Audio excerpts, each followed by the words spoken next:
నమస్తే.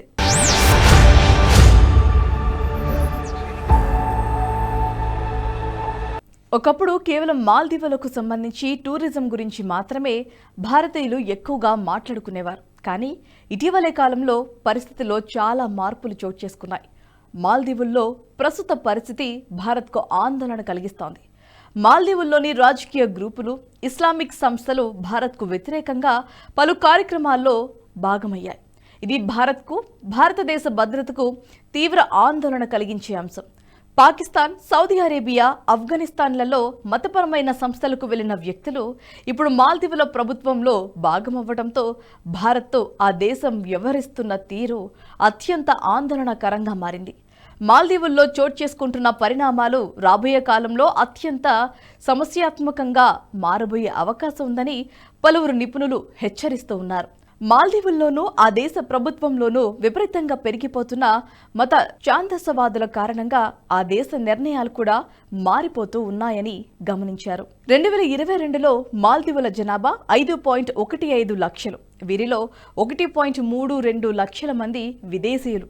ప్రధానంగా దక్షిణాసియా దేశాల నుంచి వివిధ ఉద్యోగాల్లో పనిచేస్తున్నారు. మాల్దీవుల చరిత్ర తీసుకుంటే చాలా శతాబ్దాలుగా అక్కడ బౌద్ధులు ఉన్నారు. కానీ 12వ శతాబ్దంలో ఇస్లాం మతంలోకి మారారు.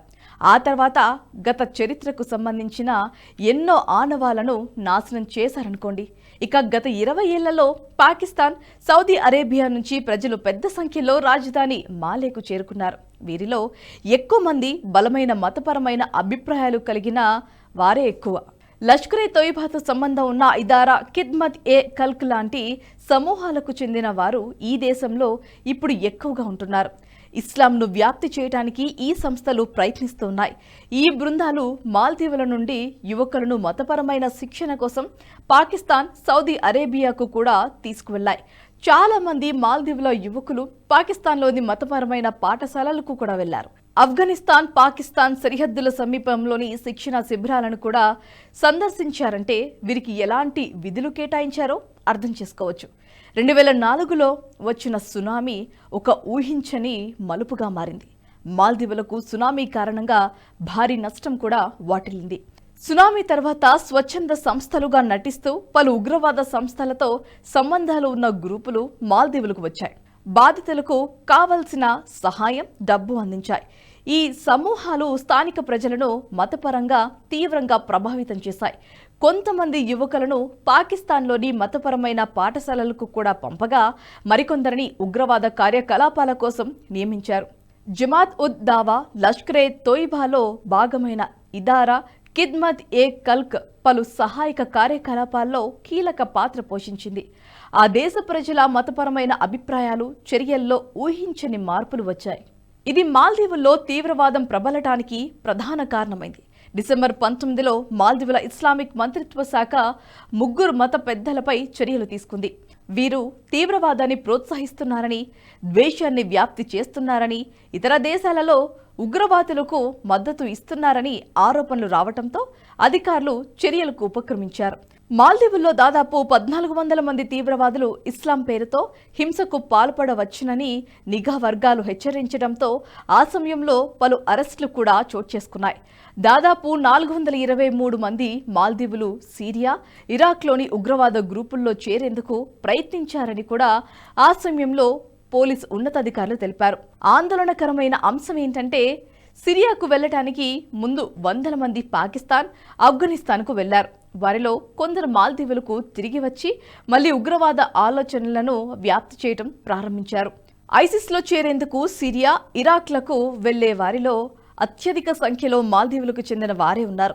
నవంబర్ 5, 2019న మాల్దీవుల ప్రభుత్వం మాల్దీవియన్ డెమోక్రసీ నెట్వర్క్ని మూసివేసింది.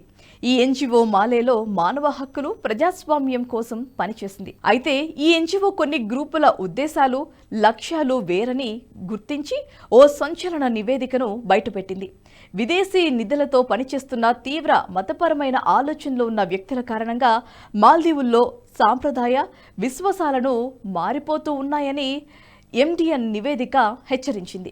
ఇదే దేశ ప్రగతికి, ప్రజాస్వామ్య విలువలకు హానికరమని తెలిపింది. అధ్యక్షుడు అబ్దుల్లా యమీన్ అధికారంలో ఉన్న సమయంలో 2013 నుండి 2018 వరకు మాల్దీవుల నుండి సిరియాకు వెళ్లే వారి సంఖ్య కూడా భారీగా ఉంది. ట్రాన్స్పరెన్సీ ఇంటర్నేషనల్ మాలేలోని స్థానిక రాజకీయ నాయకులు తీవ్రవాద రిక్రూట్మెంట్ను ప్రోత్సహించారని కనుగొంది. ఆ నాయకులకు క్రిమినల్ ముఠాలు, తీవ్రవాద సంస్థల నుండి మద్దతు అవసరం ఉందని, అందుకే ఆ నాయకులు కూడా తీవ్రవాద సంస్థలు చెప్పినట్లుగా నడుచుకుంటూ ఉన్నారని తెలిపింది. ఇక సిరియా నుండి తిరిగి వచ్చిన చాలా మంది తీవ్రవాదులు హిమాఫుషి దీవుల్లోని డీరాడికలైజేషన్ కేంద్రానికి పంపారు. దీనిని ఇప్పుడు జాతీయ సమీక్షత కేంద్రం అని పిలుస్తారు. దీనిని హోం వ్యవహారాల మంత్రిత్వ శాఖ నిర్వహిస్తోంది.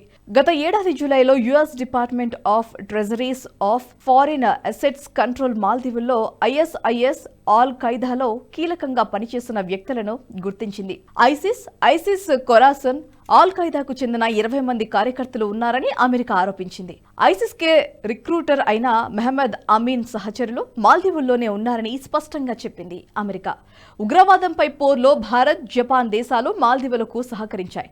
సెప్టెంబర్ 2019లో భారతదేశం, మాల్దీవులు తీవ్రవాద సంబంధిత నేరాలలో పరస్పరం సహకరించుకోవటానికి అంగీకరించాయి. అదే సంవత్సరం అక్టోబర్లో ఐసిస్ ఇతర ఇస్లామిక్ టెర్రర్ గ్రూపులపై దృష్టి పెట్టింది. ఉగ్రవాద నిరోధక ప్రయత్నాలను బలోపేతం చేయడానికి జపాన్ మాల్దీవులకు 500 మిలియన్ యెన్లను కూడా ఇచ్చింది.